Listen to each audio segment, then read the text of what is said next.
जय गुरु जी। गुरु जी का शुक्राना। गुरु जी की प्यारी प्यारी संगत का लख लख शुक्राना।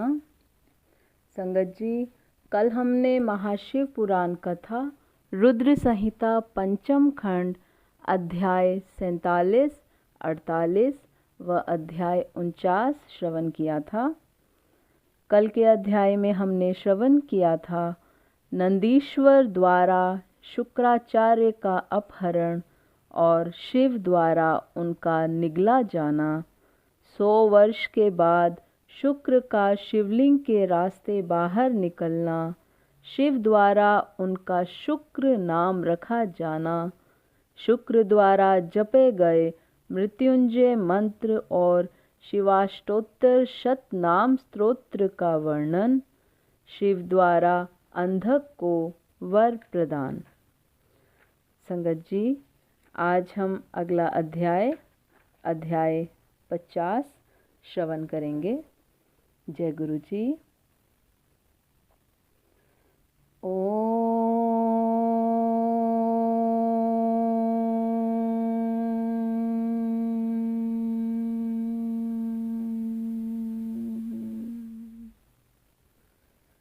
नमः शिवाय। शिवजी सदा सहाय।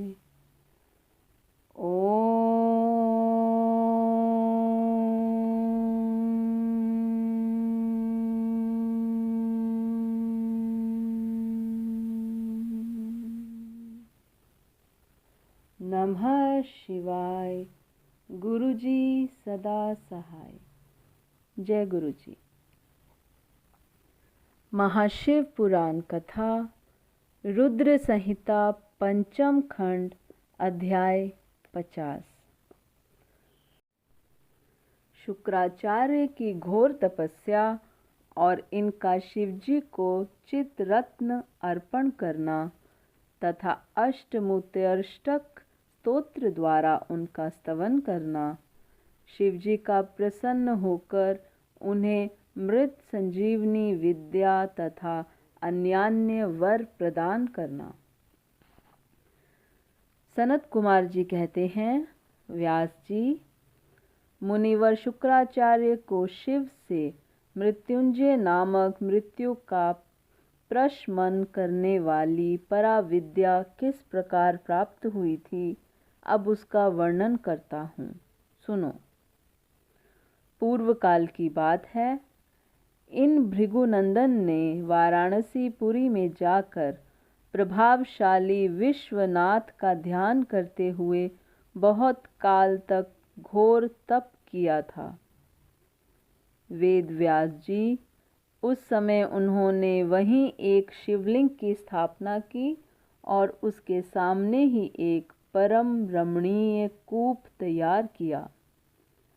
फिर प्रयत्नपूर्वक उन देवेश्वर को 1,00,000 बार द्रोण भर पंचामृत से तथा बहुत से सुगंधित द्रव्यों से स्नान कराया।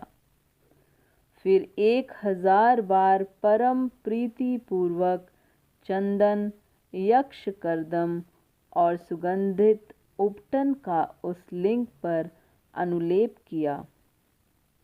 तत्पश्चात सावधानी के साथ परम प्रेम पूर्वक राज चंपक, अमलतास, धतूर, कनेर, कमल, मालती, कर्णिकार, कदम्ब, मौलसिरी, उत्पल, मल्लिका, चमेली, शतपत्री, सिंधुवार, ढाक, बंधुक पुष्प, गुलदुफहरी, पुनांग, नाग केसर, केसर, नवमल्लिक, बेल मोगरा, चिबिलिक, रक्तदला, कुंद, माघ पुष्प, मुचुकुंद, मोतिया, मंदार, बिल्वपत्र, गुमा, मरुवृक, मरुआ, वृक, धूप, गंठीवन, दौना, अत्यंत सुंदर आम के पल्लव,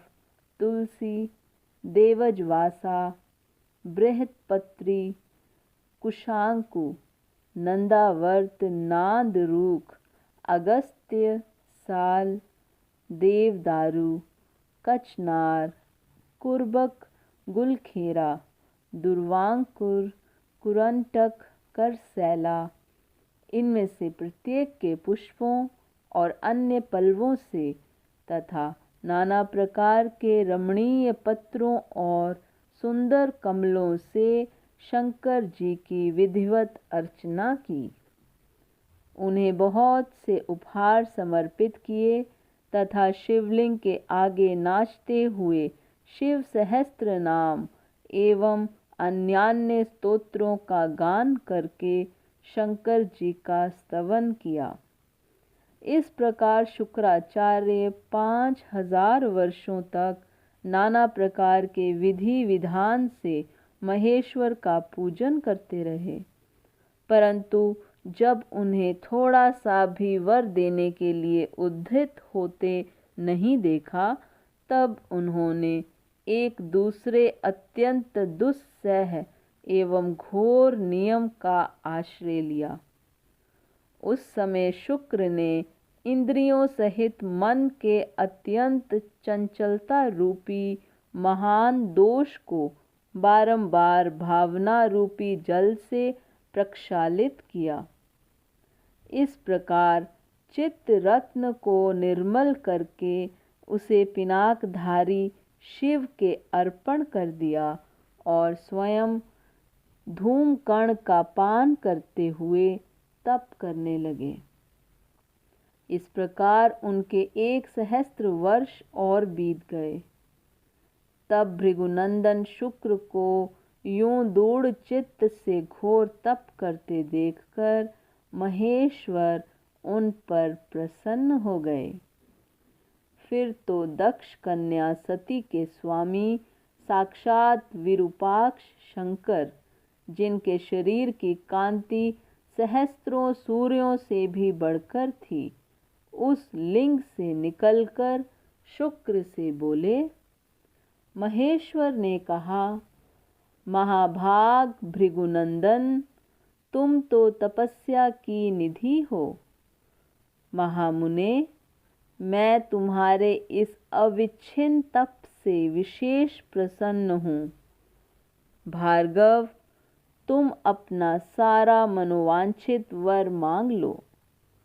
मैं प्रीति पूर्वक तुम्हारा सारा मनोरथ पूर्ण कर दूंगा। अब मेरे पास तुम्हारे लिए कोई वस्तु अदेय नहीं रह गई है।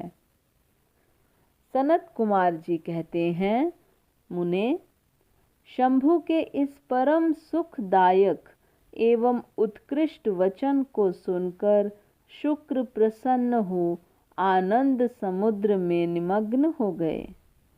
उन कमल नयन द्विजवर शुक्र का शरीर परमानंद जनित रोमांच के कारण पुलकायमान हो गया। तब उन्होंने हर्षपूर्वक शंभु के चरणों में प्रणाम किया।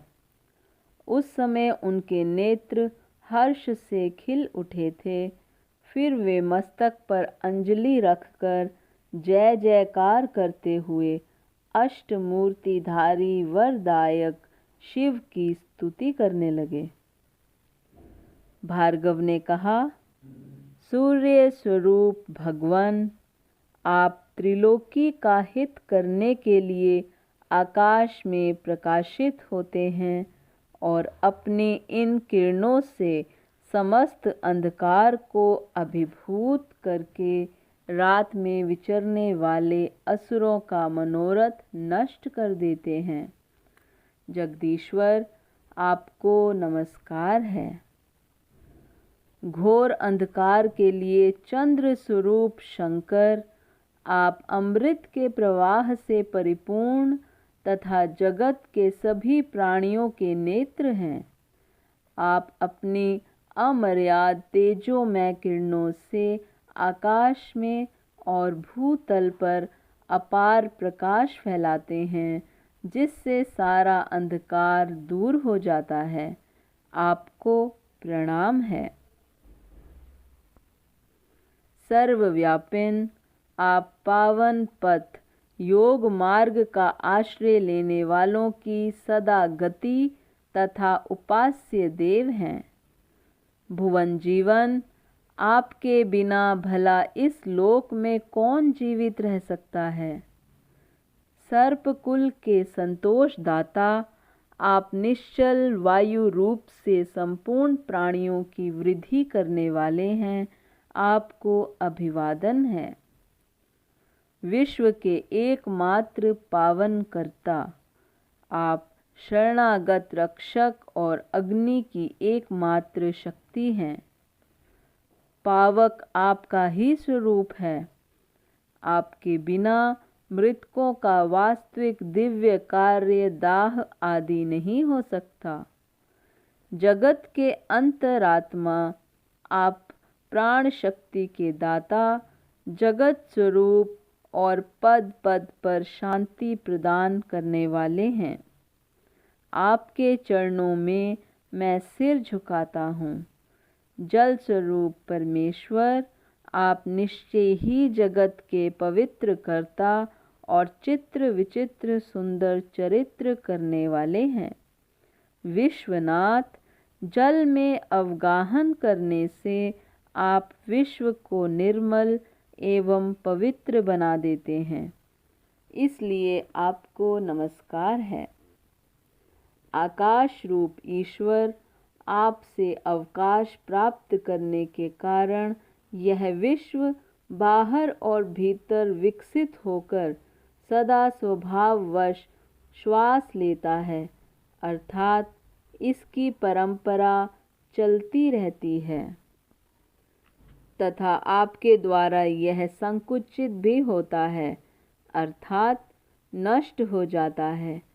इसलिए दयालु भगवन, मैं आपके आगे नतमस्तक होता हूँ।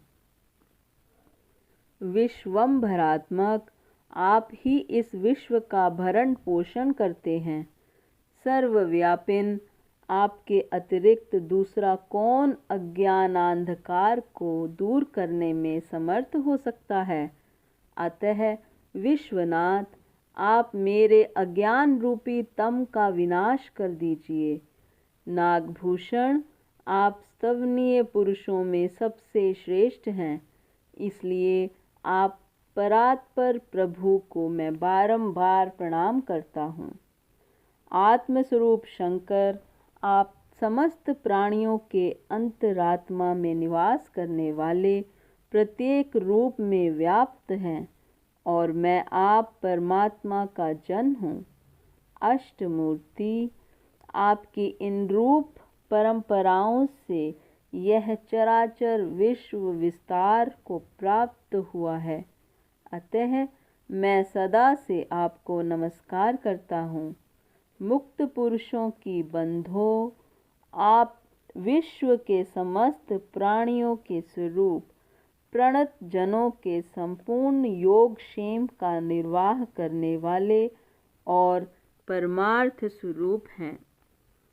आप अपनी इन अष्टमूर्तियों से युक्त होकर इस फैले हुए विश्व को भली भांति विस्तृत करते हैं, अतः आपको मेरा अभिवादन है। सनत कुमार जी कहते हैं, मुनिवर, भृगुनंदन शुक्र ने इस प्रकार अष्टमुत्यष्टक स्तोत्र द्वारा शिवजी का स्तवन करके भूमि पर मस्तक रखकर उन्हें बारंबार प्रणाम किया। जब अमित तेजस्वी भार्गव ने महादेव की इस प्रकार स्तुति की, तब शिवजी ने चरणों में पड़े हुए उन द्विज वर को अपनी दोनों भुजाओं से पकड़कर उठा लिया और परम प्रेम पूर्वक मेघ गर्जन की गंभीर एवं मधुर वाणी में कहा। उस समय शंकर जी के दांतों की चमक से सारी दिशाएं प्रकाशित हो उठी थीं। महादेव जी बोले, विप्रवर कवे, तुम मेरे पावन भक्त हो। तात, तुम्हारे इस उग्र तप से, उत्तम आचरण से, लिंग स्थापन जन्य पुण्य से लिंग की आराधना करने से, चित्त का उपहार प्रदान करने से, पवित्र अटल भाव से, अविमुक्त महाक्षेत्र काशी में पावन आचरण करने से मैं तुम्हें पुत्र रूप से देखता हूँ। अतः तुम्हारे लिए मुझे कुछ भी अदेय नहीं है। तुम अपने इसी शरीर से मेरी उदर दरी में प्रवेश करोगे और मेरे श्रेष्ठ इंद्रिय मार्ग से निकलकर पुत्र रूप में जन्म ग्रहण करोगे। महाशुचे, मेरे पास जो मृत संजीवनी नाम की निर्मल विद्या है, जिसका मैंने ही अपने महान तपोबल से निर्माण किया है, उस महामंत्र रूपा विद्या को आज मैं तुम्हें प्रदान करूँगा, क्योंकि तुम पवित्र तप की निधि हो। अतः तुम में उस विद्या को धारण करने की योग्यता वर्तमान है। तुम नियम पूर्वक जिस जिस के उद्देश्य से विधेश्वर की इस श्रेष्ठ विद्या का प्रयोग करोगे, वह निश्चय ही जीवित हो जाएगा। यह सर्वथा सत्य है। तुम आकाश में अत्यंत दीप्तिमान तारा रूप से स्थित होगे। तुम्हारा तेज सूर्य और अग्नि के तेज का भी अतिक्रमण कर जाएगा। तुम ग्रहों में प्रधान माने जाओगे। जो स्त्री अथवा पुरुष तुम्हारे सम्मुख रहने पर यात्रा करेंगे, उनका सारा कार्य तुम्हारी दृष्टि पड़ने से नष्ट हो जाएगा। सुव्रत, तुम्हारे उदय होने पर जगत में मनुष्यों के विवाह आदि समस्त धर्म कार्य सफल होंगे। सभी नंदा, प्रतिपदा, षष्ठी और एकादशी तिथियां तुम्हारे संयोग से शुभ हो जाएंगी और तुम्हारे भक्त वीर्य संपन्न तथा बहुत सी संतान वाले होंगे। तुम्हारे द्वारा स्थापित किया हुआ यह शिवलिंग शुक्रेश के नाम से विख्यात होगा। जो मनुष्य इस लिंग की अर्चना करेंगे, उन्हें सिद्धि प्राप्त हो जाएगी। जो लोग वर्ष पर्यंत नक्त व्रत परायण होकर शुक्रवार के दिन शुक्रकूप के जल से सारी क्रियाएं संपन्न करके शुक्रेश की अर्चना करेंगे, उन्हें जिस फल की प्राप्ति होगी, वह मुझसे श्रवण करो। उन मनुष्यों में वीर्य की अधिकता होगी। उनका वीर्य कभी निष्फल नहीं होगा। वे पुत्रवान तथा पुरुष तत्व के सौभाग्य से संपन्न होंगे। इसमें तनिक भी संदेह नहीं है। वे सभी मनुष्य बहुत सी विद्याओं के ज्ञाता और सुख के भागी होंगे। यूं वरदान देकर महादेव उसी लिंग में समा गए। तब भृगुनंदन शुक्र भी प्रसन्न मन से अपने धाम को चले गए। व्यास जी, यों शुक्राचार्य को जिस प्रकार अपने तपोबल से मृत्युंजय नामक विद्या की प्राप्ति हुई थी, वह वृतांत मैंने तुमसे वर्णन कर दिया। इति श्री महाशिव पुराण कथा समाप्त। संगत जी, आज का अध्याय यहीं पर संपन्न होता है। जय गुरु जी। संगत जी, अब आरती का समय है। जय गुरु जी। ओम जय शिव ओमकारा, स्वामी हरे शिव ओमकारा, ब्रह्मा विष्णु सदा शिव, बोले भोलेनाथ महादेव, अर्धांगी धारा, ओम जय शिव ओमकारा। एकानन चतुरानन पंचानन राजे, स्वामी पंचानन राजे। हंसानन गरुड़ासन, वृषवाहन साजे। ओम जय शिव ओंकारा। दो भुज चार चतुर्भुज, 10 भुज ते सोहे, स्वामी 10 भुज ते सोहे।